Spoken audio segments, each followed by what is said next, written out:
Mainit. Ako'y nakaupo lang dito. Wala namang kumakausap sa akin. Meron man, babatiin ka lang. Babatiin lang. Pero yung makapagwintuhan, malabo. Kuya Richard, ang tanong ko, gaano kalungkot ang buhay ng isang Kuya Richard? Yun nga lang, yung mga dati mong kabiruan, umiiwas na sa'yo.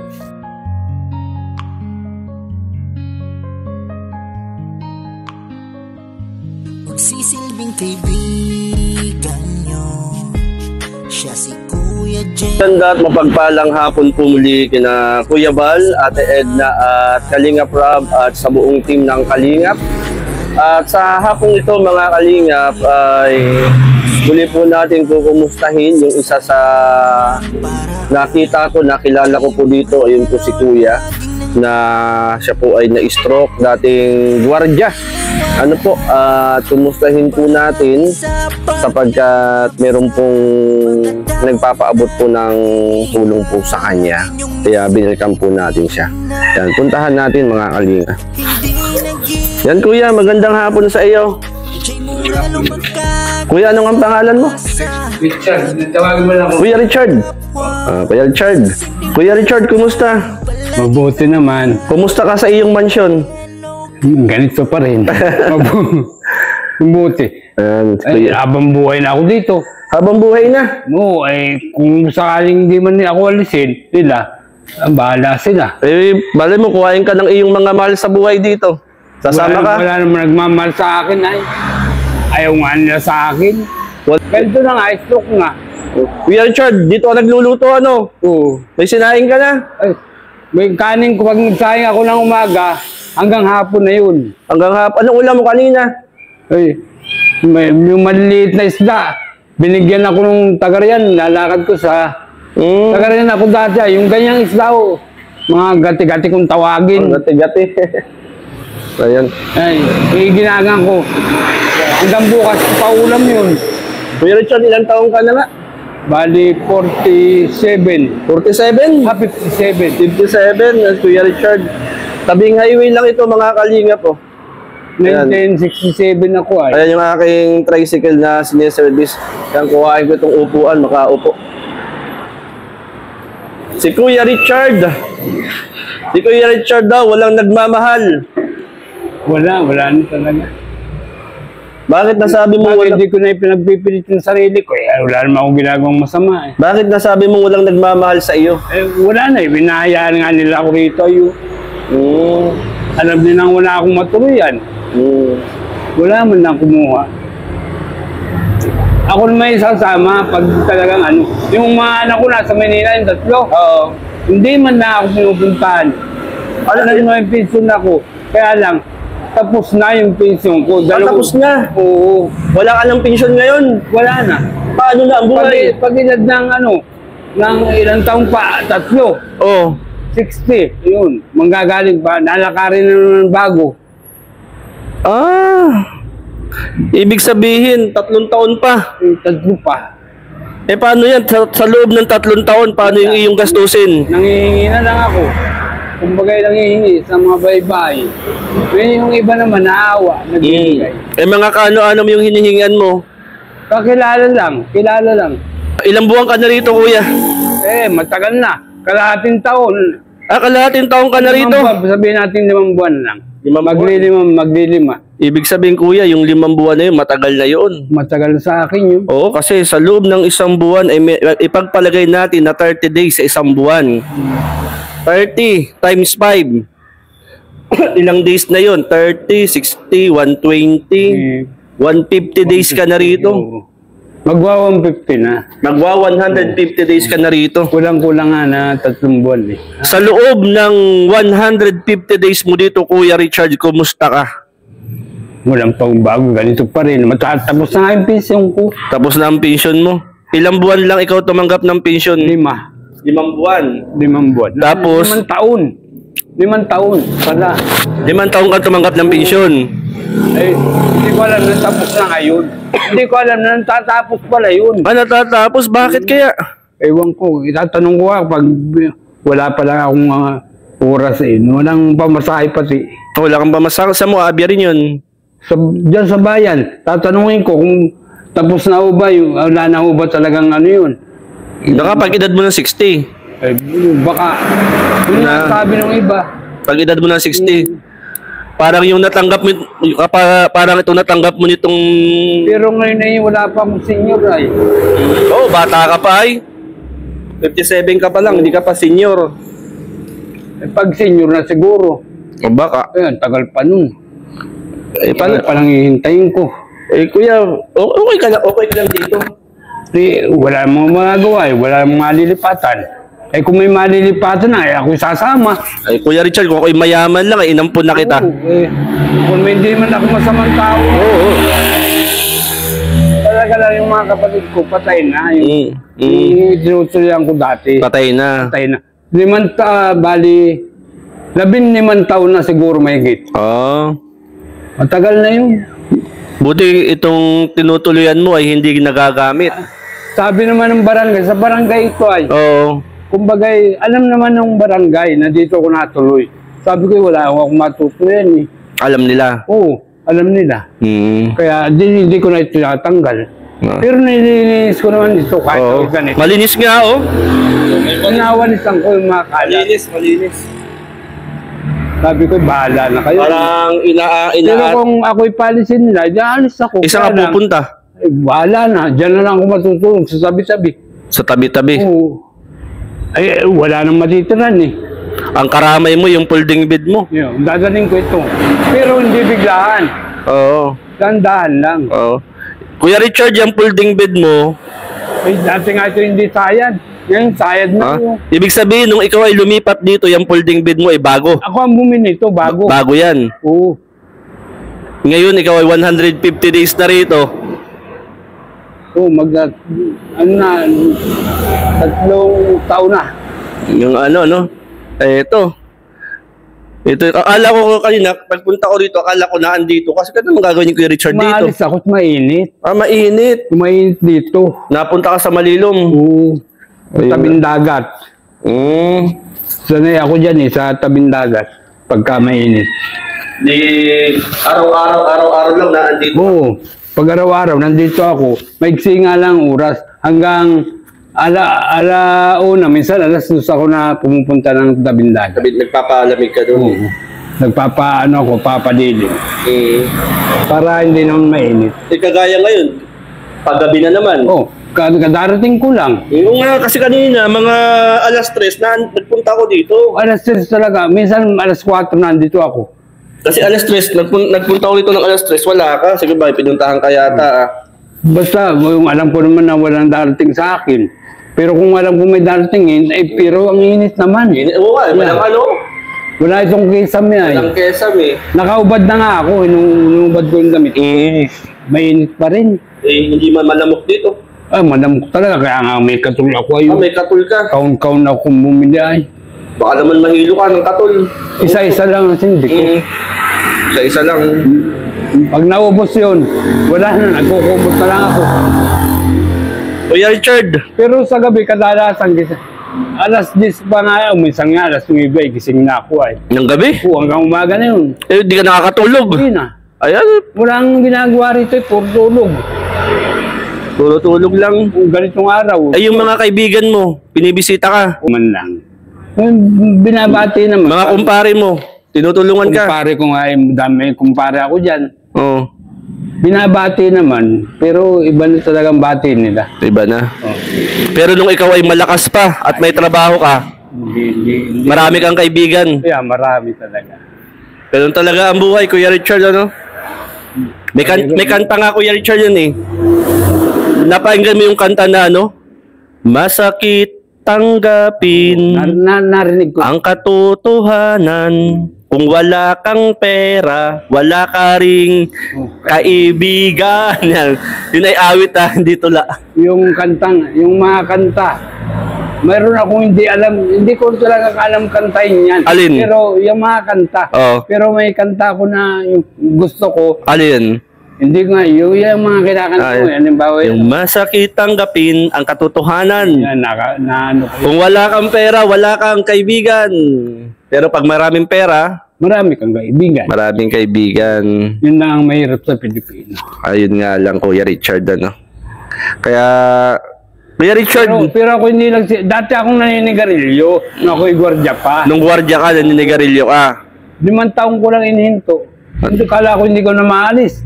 Ay, 5 taon na. Kahit Naalis mo. Tama. Kaysa, merong na-stroke ka, tapos ano ka pa, mahirap. Gusto ko pa talagang gumaling. O yun. Pero Kuya Richard, kung meron kang mga mahal sa buhay, natutulong sa'yo, alalay sa'yo, ay sigurado, gagaling ka.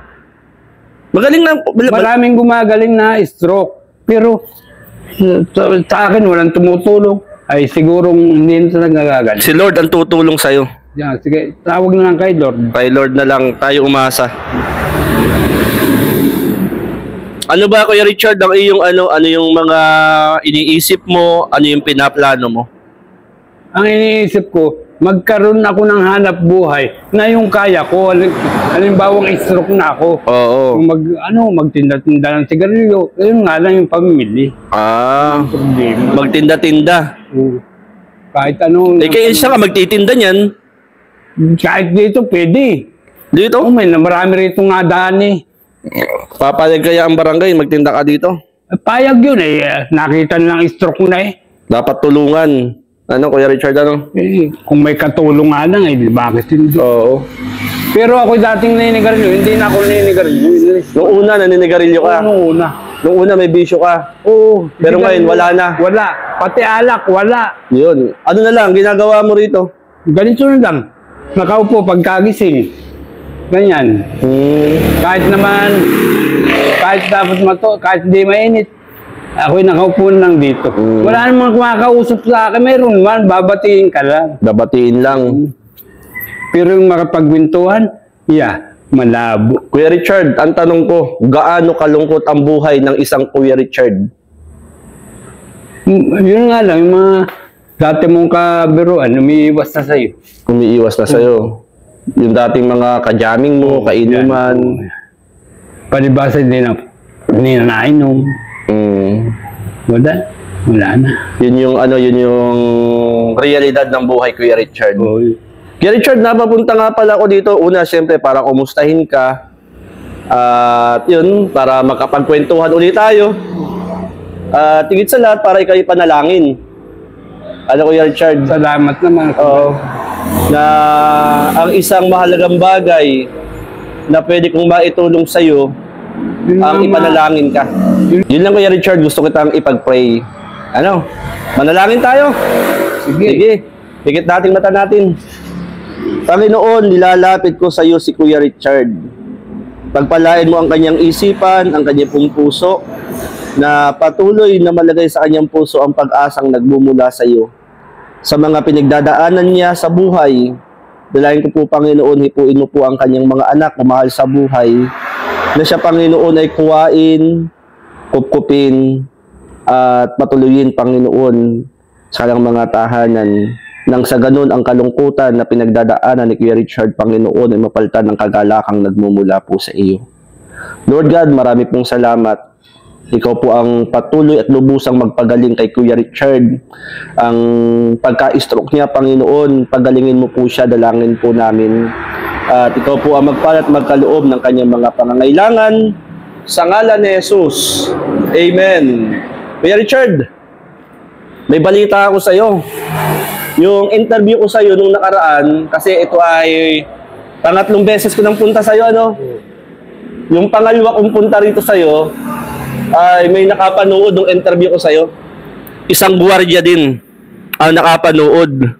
Hindi man ako na kung may manood. Oo. Gusto ko naman lahat ng sinasabi. Oo, isang gwardiya, isang kaibigan, kasamahan ko sa Team Kalingap. Ako'y nagwardya rin. Oo, meron siyang gustong ipaabot sa iyo. Ibig sabihin, yung 11 taong ko na pag-gwardiya, ang ipinasok lang sa Siyam. Siyam lang. Pero nakiusap ako na qualified ako sa Sa pension. Pension. Oo. Ay 3 taon lang pala yung Kuya Richard, meron akong kasamahan, ang pangalan ay si Caprondi. At naantig yung kanyang puso, siya ay dating gwardiya rin. Napapunta ako rito sapagkat meron siyang gustong ipaabot sa iyo. siguro alam naman niya ang nangyari, ang buhay ng gwardiya. Oh, alam niya, sabi sa akin, Pastor, alam ko ang buhay ng gwardiya. Kaya gusto ko lang makapagbigay ng konting tulong kay Kuya Richard. Kaya ako napapunta rito. Yan, kuhain ko lang Kuya Richard ha. Yan. At para pinuntahan natin uli si Kuya Richard dito. Yan, shoutout kay Kaprondi. At ngayon ko ibibigay yung pinabibigay ni Kaprondi, mga kalingap. Nagpabigay po si Kaprondi ng ng konting tulong panggastos ni Kuya Richard na 500 pesos, mga kalingap. At ibibigay ko po ito kay Kuya Richard. Salamat Kaprondi ha. Salamat na alam mo yung sitwasyon ng pagiging gwardiya. Ito, bigay na. Kuya Richard, pinapaabot sa iyo ni Kaprondi, isang dating gwardiya. Ito, 500 pesos para daw sa iyo. Salamat. Panggastos mo daw yan. Yan. Dati siyang gwardiya si Kaprondi. Ano masasabi mo sa kanya? Maraming salamat at natulungan mo naman ako. Ayan. Gwardiya rin ako. Oo, gwardiya din siya dati. Matagal ako ng gwardiya, 11 taon. At nung sabi niya sa akin, Ambab, yung itong 500 ibigay mo kay Kuya Richard. Kaya Kuya Richard, ako napapunta rito para iabot sa iyo ang 500. Salamat. Magastos mo, na anong bilhin mo, di ba? Nabigas lagi, di bali ang ulam. Madaling mga gilap dito. Oo. May bigas ka pa? Hindi, wala na. Bibili akong bigas. Wala kang bigas? Wala na. Mayroon pa yung pansaing. Pansaing. Hanggang kailan yun? Yung ngayon yung baka... Bukas, may pansaing ka pa bukas? Bukas mayroon pa. Sige Kuya Richard, para hindi na mabawasan yung 500 mo, pambili ng bigas, bigyan kita ng bigas. Salamat. Okay lang? Okay lang. Galing naman yung kay Tita Inday PB. Kay Ate Christy. Maraming salamat. Binigyan ninyo ako ng bigas. Isatago ko. Sige, kasi magkano ang 5 kilong bigas? Ang 5 kilong bigas ay 280. 5 kilong bigas yun. Yan, bigyan na rin kita ng bigas. Magaganda pa yung binibigay yung bigas eh. Magaganda? Yung sa mga tinda dyan, wala na ako masabi. Sige. Lang. Bigyan na rin kita ng bigas. Salamat. Yan, marami pong salamat yan kay Tita Inday PB. Bigyan na rin natin ng bigas si Kuya Richard, mga kalingap. Yan, may dala akong bigas dito. Salamat po, Tita Inday PB. Ayan, ang dala. Ayan. Ito.